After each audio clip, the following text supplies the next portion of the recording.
प्रभो हर हर महादेव शिव शंभो दीपम यदि परम ब्रह्म दीपम यदि जनार्दन दीप हरत मे पाप पूजा दीप नमस्तुते मृत्युंजय ठाकुरे धवलेश्वराय वालालिंग महाप्रभु संसार सुखी रखंतु। आज पवित्र आषाढ़ मासर शुक्ल पक्ष एकादशी तिथि शुभ शनिवार रे समस्त श्रद्धालु भक्त मान को आशीर्वाद करंतु, मनस्कामना पूर्ण करंतु, कर्म क्षेत्र उन्नति करंतु, ग्रहरिष्ठ खंडन करंतु, जगतर मंगल करंतु, विश्वर कल्याण करंतु, आपणकर नाम प्रकाश करंतु, सेवकर डाक श्रवण करंतु, समस्त गुआवसा भक्त मानकर मनस्कामना पूर्ण करंतु। जो जो भक्त माने आपणक पाखरे मानसिक रखिछन्ति तांक मानसिक पूर्ण करंतु।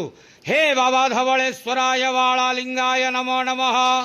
संसार सुखी रखंतु आनंद के बार हरि बोलो। आज पवित्र एकादशी शुभ शनिवार रे समस्त श्रद्धालु भक्त मान को आशीर्वाद करंतु आनंद के बार हरि बोलो। हर हर महादेव शिव शंभु प्रभु धवलेश्वराय वालालिंगाय नमो नमः।